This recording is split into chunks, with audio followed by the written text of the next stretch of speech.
Welcome to Reform Thinking. We cut through the noise, stack up the sources, and give you the essential distilled insights into history, theology, and the life of faith. Today we are opening up one of the most remarkable primary sources available from the 18th century. It's the Diary of David Brainerd. Right, and we have material that focuses on a really a particularly intense 16-month stretch of his life. It covers his initial assignment to the Indians at Kaunaumeek, starting in the spring of 1743, and it takes us all the way up through his ordination in the summer of 1744. And that period, it's just a window into a soul on fire. But not with easy success, but with the searing reality of constant internal conflict. So this deep dive is for you, the learner, who wants to grasp the internal geography of a life devoted to striving for genuine holiness. We're really going to be dissecting that tension. That tension between huge spiritual aspirations and a constant, almost clinical self-reproach. Yeah, and we really have to look beyond just the surface level of, say, missionary achievement. Brainerd's diary gives us this surgical examination of how he wrestled with the doctrine of indwelling sin. The persistence of corruption, right, even when he felt he was doing his best work. His experience holds a vital paradox. Which is? Well, the pursuit of sanctification often seems to be fueled by, rather than inhibited by, a crushing sense of his own personal vileness. His life in these months is just defined by isolation, by physical hardship, and an almost unbelievable level of self-condemnation. He routinely wrote that he felt he was too bad to walk on God's earth. So let's unpack this intense spiritual and physical environment, starting right from the moment he arrived at his first posting. Okay, let's get into it. So Brainerd arrived at his assignment in Kaunaumeek on Friday, April 1st, 1743. Kaunaumeek was about 20 miles outside of Stockbridge, Massachusetts. And you might expect, the start of a new mission to be marked by zeal or some grand theological reflection. But that's not what we get. The diary begins with this stark physical reality. He just states simply that he lodged on a little heap of straw. And that immediately sets the tone, doesn't it? Yeah. The physical discomfort is a perfect mirror to his immediate spiritual state. On that same day, he wrote that he was greatly exercised with inward trials and distresses. His heart was sunk, and he felt he had no God to go to. And for Brainerd, these trials weren't just, external inconveniences.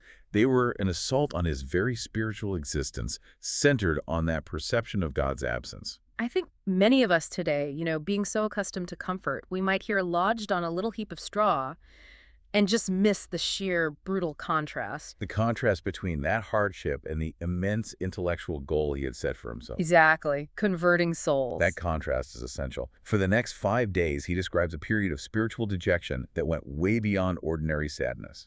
He felt God's waves and billows rolling over his soul. He's using Psalm 42 language there. He is. It's the language of being totally overwhelmed by divine judgment or displeasure. And he describes the anguish as nameless and inconceivable. When you read that, especially that nameless and inconceivable part, it really sounds like absolute despair. But what's so distinct about Brainerd's spiritual architecture is how he contextualizes it. Right. How he fits it into his theology. He doesn't blame God. No, he absorbs the full culpability himself. Exactly. This is where his training in Reformed thinking becomes his whole frame of reference. He doesn't question God's justice or, petition for relief based on his own merits. Instead, he says, and I'm quoting here, "What God designs by all my distresses, I know not, but this I know, I deserve them all and thousands more." Okay, I want to slow down there. Why is that absolute submission to the justice of God so critical to a spiritual life? For many people, facing that kind of affliction might lead to questioning faith. Sure. But for him, it seems to solidify it. Well, because in his theology, if he didn't deserve them, it would imply one of two things. Either God was unjust, or his own perception of his sin was too mild. So by affirming his total culpability, that his sin warrants not just these trials, but thousands more. He protects the doctrine of divine sovereignty and justice. Precisely. If he is suffering, it is because he is a sinner, and God is acting justly. And that framework, paradoxically, frees him from self-pity and forces him to look only to God's mercy, which has to operate completely outside of his own merit. It's a very, very rigorous way to live, though. It means every experience of relief or comfort has to be seen as pure grace, since every moment of suffering is just what he deserves. It is. And this leads directly to a recurring, almost obsessive theme in his early diary entries. His intense longing for release, for death. Yeah. He wrote on April 7th that his soul was weary of my life. I longed for deaths beyond measure. He described envying departed souls, thinking, oh, when will my turn come? Must it be years first? That longing, it seems less like hope for heaven and more like a desperate need for the suffering to just stop. It does read as desperate. But the difference between this and, say, simple clinical depression is how Brainerd himself treats that desire. He subjects his own spiritual aspiration to immediate scrutiny. He diagnoses himself. He does. He provides a self-diagnosis, noting that those ardent desires were partly for want of resignation to God and were tinged with impatience. So he catches himself. He won't let his own longing for relief masquerade as pure godliness. He actually judges the quality of the desire itself. And he measures it against the standard of patience and meekness. If the desire for death or heaven is rooted in a lack of resignation to God's timing, then in his view, it's a faulty desire. It's tinged with sin. This kind of intense, instantaneous self-correction, it just shows the constant warfare he was conducting against his own heart. Right. And while all this internal chaos is happening, he does start his ministry. The sources show the local Indians received him warmly. They were seriously attentive to his instructions. So you have this small seed of success, which is then immediately contrasted by an outside source of spiritual distress on April 17th.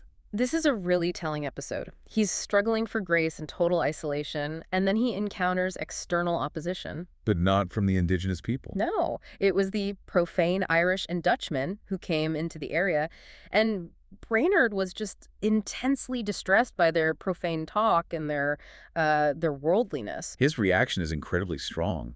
He felt this immediate differentiating thankfulness. He was thankful that God had made me to differ from these men as I knew through grace he had. And then comes that shocking realization, oh, I thought what a hell it would be to live with such men to eternity. That thought is often dismissed today as, spiritual elitism. But within his theological framework, it's a necessary distinction. How so? His gratitude isn't rooted in his own moral superiority. It's rooted in the distinguishing grace of God that called him out of that common vanity. He needs to see that separation to sustain his hope. So the thought of hell is literally living with people whose hearts are just entirely given over to worldly, profane talk. Exactly. It's a conviction that heaven must be utterly purified of that kind of indifference and frivolity. It reminds him that his separation is a gift, a necessary condition for eternal peace. And it confirms his mission, really. The profane world is terrifying to him, and it solidifies his understanding that the struggle for holiness has to prioritize internal purity over external comfort. Which leads us directly to his agonizing reflection on the sins of his past. Right, so if that first section established the crushing realization of his present isolation, the next stage of his self-examination moves into the crushing realization of his past sins. This is where that solitude allowed the ghosts of his history to really catch up to him. On April 8th, he dedicated himself to intense reflection, specifically targeting pride, selfishness, bitterness, and party spirit. And we need some historical context there. When Brainerd references party spirit, he is specifically talking about the bitter theological battles of the Great Awakening. Especially his conflicts at Yale College.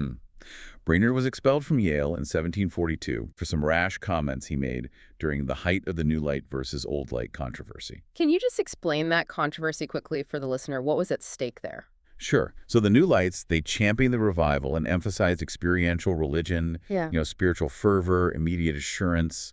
The Old Lights were the traditionalists, prioritizing order, established liturgy, and they often questioned the validity of these intense emotional conversions. And Brainerd was an ardent New Light.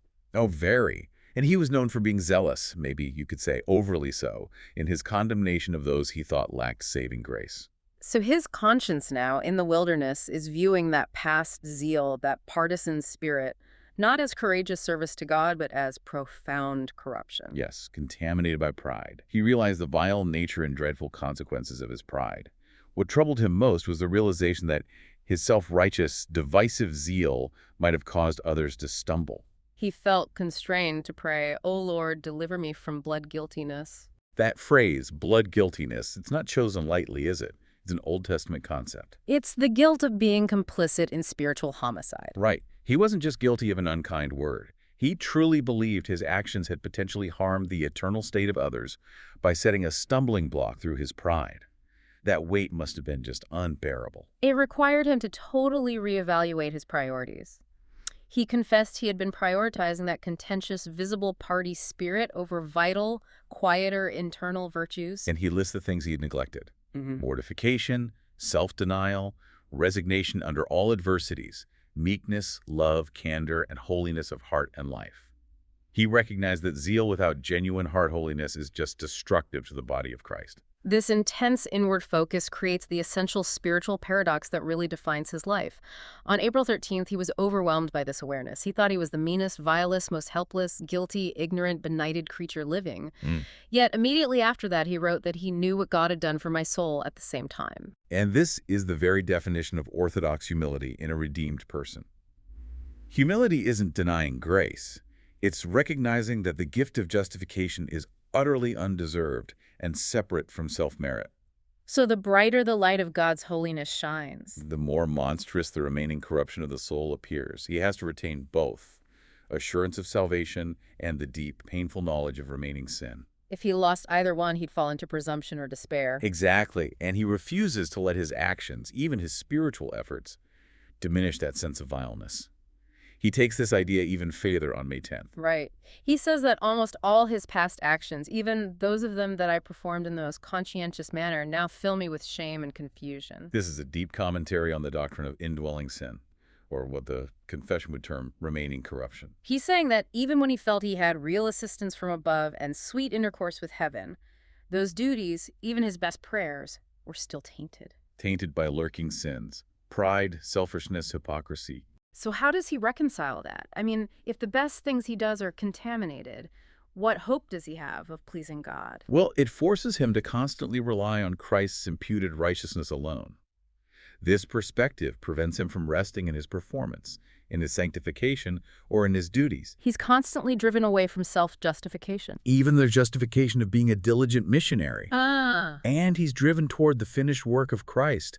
It's grace as a mechanism. This overwhelming internal shame reached a particularly painful climax when he attended the Lord's Supper on May 1st at Stockbridge. Right. The sacrament, which is meant to be a feast of fellowship and assurance, became for him a moment of terrible self-revelation. He says his soul was filled with confusion and the utmost anguish that ever he endured. Just because of the view I had of my own heart and the secret abominations that lurk there. That must be so profoundly disorienting. He's supposed to be viewing Christ in the bread and wine, but all he can see is himself. And he felt that this vileness was visible to everyone else, too. His degree of self-abasement was astonishing.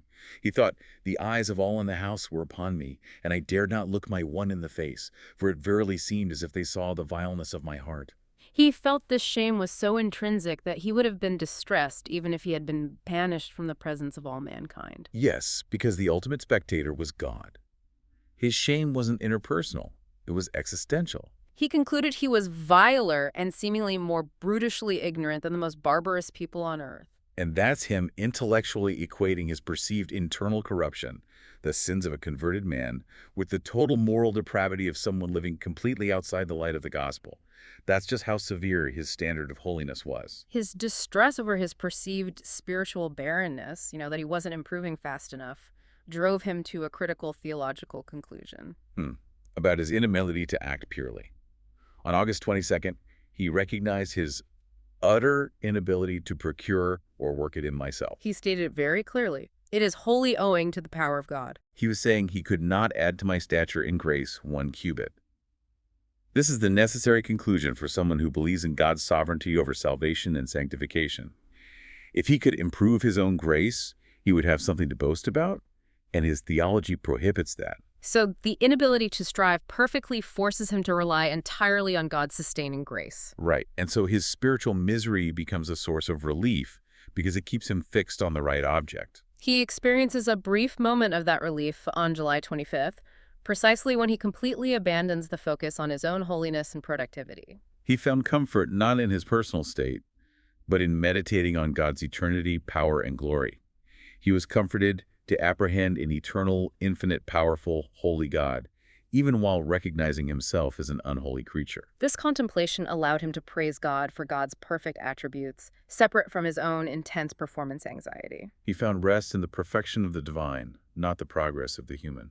the psychological and theological intensity of Brainerd's internal warfare, it just can't be separated from the brutal physical reality of his setting. Not at all. So let's talk about the practical constraints of his life at Kaunaumeek. On May 18th, he detailed his circumstances. He was living in the most lonesome wilderness, a place where, genuine English conversation was nearly impossible. Most of the talk he encountered was either Highland Scotch or Indian. He says he had but one single person to converse with that can speak English. And his physical situation was dire. He notes, "I live poorly with regard to the comforts of life. Most of my diet consists of boiled corn, hasty pudding." He's still sleeping on that straw bundle. He is physically isolated, underfed, and he's facing external opposition from local Dutch settlers. Right, who threaten to drive the Indians off and who hate me because I come to preach to them. It's a remarkable stack of hardships. But here is the critical distinction he makes. He explicitly identifies his greatest difficulty, the one that made all the physical hardships so grievous. That God hides his face from me. Exactly. All the loneliness and the threat of violence meant little compared to the felt absence of God. And that just shows the hierarchy of his concerns, doesn't it? Physical danger is bearable, spiritual isolation is paralyzing. And the solution he finds for both the external noise and the internal distraction is self-imposed physical and spiritual seclusion. This is where his great labor of building a physical sanctuary comes into play. Between May and July, he built a little hut, largely with his own hands. And when he moved in on July 30th, he immediately found it much better spending the time alone than in the wigwam. This wasn't building a luxury retreat. This was building a spiritual engine room. What was the purpose of this retirement? It wasn't for leisure or even structured academic study. He blessed God for a place where he could lay aside all studies and spend time in lifting up his soul to God for spiritual blessings. He needed a place free from noise and disturbance. Right, so he could maintain constant spiritual attention and devotion. The hut was an aid to his spiritual ambition. This dedication to structure, which was born out of necessity, led him to a crucial conviction regarding spiritual discipline, which he wrote down on August 4th. And this is one of the most quotable passages on the Reformed understanding of the means of grace. He concludes that a seasonable, steady performance of secret duties in their proper hours and a careful improvement of all time are excellent means of spiritual peace and boldness before God. He connected diligent time improvement to an imitation of God in Christ Jesus. Okay, but wait. If he already believes that his best efforts are contaminated by corrupt mixtures and that sanctification is wholly owing to the power of God, why does he place such a high value on strict time management and duty performance? Doesn't that risk self-righteousness? Well, it's a subtle but vital distinction in Reformed thought. The diligent performance of duties, the means of grace, is not the basis for his justification, but it is the evidence and the path of sanctification. Okay. He stresses that while Christ is his ultimate peace, a good conscience, void of offense, is an excellent preparation for approaching God. It provides what he calls a holy confidence arising from the testimony of a good conscience.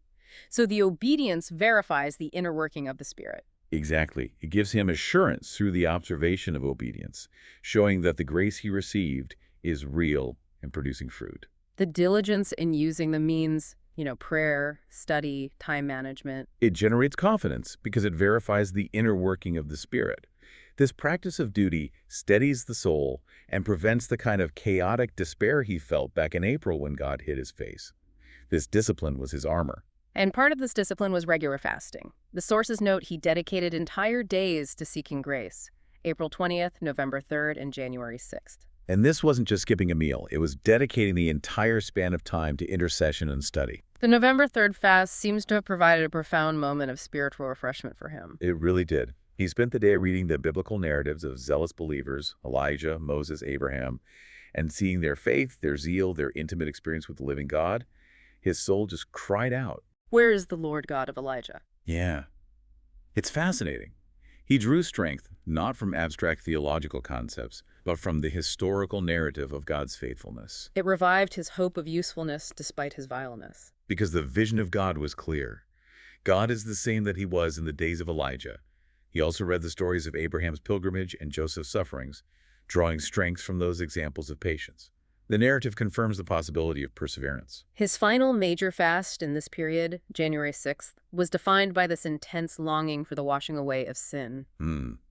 It solidified his resolutions for Mortification, continual watchfulness, self-denial.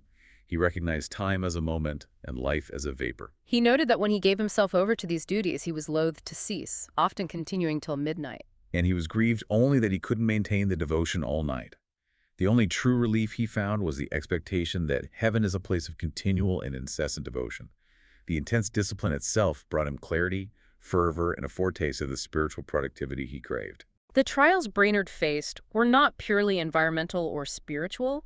They were tied directly back to the public consequences of his past actions. Especially that party spirit we talked about earlier. Right. So in September 1743, he made a major attempt to reconcile with the authorities at Yale College. And this was hugely consequential. Reconciliation meant recovering his degree and possibly securing a more stable ministerial platform. He had to reflect deeply on and confess the details of his past misguided zeal at college. The written confession, it's dated September 15th, and it details his rash comment about Tutor Whittlesey. That he did not believe he had any more grace than the chair I then leaned upon. That is a brutal thing to put into writing and submit to a governing body. It was a severe public humiliation. He admitted he had no right to make such a comment about a superior, confessing his behavior did not become a Christian. He was willing to own the fault publicly, even though the original words were spoken in private and were, as he put it, extorted from my friend. Meaning they were pulled out of him and then used against him. And he was willing to cheerfully forego and give up what he verily believed was his right for the sake of peace. What does that willingness to sacrifice his perceived right say about the spiritual growth he had experienced in the wilderness? It demonstrates that his mortification of pride was sincere. His soul was so transformed that he was willing to confess his single fault, even if the other party justified all their own injuries against him. He was truly willing to lie low and be abased before God and man for it. The bitter partisan spirit that drove his expulsion had been replaced by a fierce hunger for reconciliation and peace. That spirit of resignation was tested immediately. On September 14th, right around the time he submitted his confession, he was formally denied his degree. Right, and despite having feared and dreaded that outcome for months, God enabled him to receive the news with calmness and resignation. He just said, "The will of the Lord be done." His surrender was complete. His comfort was no longer tied to external reputation or institutional approval. And this resignation wasn't just for academic disappointment. It covered physical peril. On October 16th, he received sudden news of a potential rupture with France, Which meant the French allied Indians might attack Kaunaumeek. His immediate reaction was remarkable. His heart seemed fixed on God, and this news only reinforced his lesson that I must not please myself with any of the comforts of life which I had been preparing. So even the little hut he built, his basic security, were held with an open hand, resigned entirely to Providence. This resignation marks a transition in his inner life, I think, a shift from the self-focus of introspection to a global, external concern for God's glory. That's a great point. On August 23rd, we see him wrestling with God, not just for the conversion of individual souls, but for Christ's kingdom, that it might appear in the world, that God might be known to be God in the whole earth. That transition from what must I do to be holy to let God be known throughout the earth is the hallmark of maturing faith, isn't it? It is. He declares an abhorrence of a party and religion, and he prays, "Let the truth of God appear wherever it is, and God have the glory forever." His past bitterness is now seen as counterproductive to the larger global reign of Christ. And this expansive love translated even to those he had reason to think were his personal enemies. By March 2nd, 1744, he was praying for them. With the most soft and tender affection, he explicitly longed to meet them in heaven, requiring no confession from them for reconciliation. This extreme sweetness of disposition is the observable external fruit of the internal mortification of the previous year. He describes this state of soul as an emblem of heaven itself, to love the world with kindness, forgiveness, and benevolence, to feel sedate, mild, and meek, and be void of all evil surmisings. The man who once thought his collegiate enemies lacked grace now wants only to embrace them without condition. It's an amazing change. This intense period of seclusion and spiritual growth in Kaunaumeek was about to end. In May 1744, he received a new commission to preach. And he set out for the Delaware River in Pennsylvania. This was a serious physical trial. He traveled about 100 miles through a desolate and hideous country, all while he was physically weak and ill. And the initial discouragement at the new post, it mirrored his first arrival, didn't it? It did. On May 13th, he woke up to a very melancholy morning, No Sabbath quiet, children at play, no interpreter. The Indians were scattered. But there's a huge difference in his reaction now. A huge difference. He writes that despite the initial discouragement, he never entertained any thought of quitting his business among the Indians. He was now sustained by the spiritual strength gained through perseverance. Supported by the comfort that death would ere long set me free from these distresses. The despair is gone. The resignation remains. And his final steps in this period were toward full ordination. On June 11th and 12th, the presbytery met at Newark, New Jersey. He preached his probation sermon. And underwent an intensive examination concerning his experimental acquaintance with Christianity. The weight of the ministerial calling was immense. He was so burdened that he couldn't sleep, even though he was very weary. He was affected with a sense of the important trust committed to me. He felt the calling required a level of holiness and accountability far beyond his own ability to sustain. And his dedication at ordination was simple and absolute. He gave himself up to God to be for him, not for another. Which is really the culmination of that year-long internal battle against the self. A complete surrender of the will, the ambition, and the pride that had once dominated his collegiate life. Yes. So when we look back over the 16 months of Brainerd's life, from sleeping on a heap of straw and agonizing over his own pollution, to finding spiritual peace and a fierce global love for God's glory through rigorous spiritual disciplines, it is a brutal but profoundly instructive narrative. It is. Brainerd's experience demonstrates that sanctification often occurs not despite internal conflict and affliction, but through it. His constant wrestling led to a vital deadness to the world. He writes that he was dead to the desire of reputation and greatness on January 23rd. Right. And that he saw all earthly enjoyments as empty bubbles, and found his greatest satisfaction in being completely resigned to God's will, whether that meant life or death, Yale degree, or expulsion. The ultimate success of his spiritual regimen was its visible effect on his life and priorities, specifically his possessions. Which brings us to a surprising detail that kind of pulls all these threads together. On January 1st, 1744, he reflected on the previous year and noted that despite his immense hardship, his poor diet, and constant travel, he had managed to give about £100 New England money to charitable uses in about 15 months. That financial sacrifice, given that he lived mostly on hasty pudding and straw, is just staggering. It really is. It provides concrete, quantifiable evidence of his detachment from the world and his sincere resolution to live for God's glory alone. The man who felt he was the vilest creature living was, by God's sustaining grace, producing this astonishing fruit of self-denial and liberality. We see the intensity of a man who measured every waking moment by its spiritual productivity. He wrote, "Nothing lies heavier upon me than the misimprovement of time." His greatest distress often came not from a hostile world, but from guilty indolence. So for you, the listener, who desires to cultivate this kind of devotion in your own life, the question is not if you budget your time, but for whom you are calculating the minutes. Is it for the world or for the kingdom that truly endures?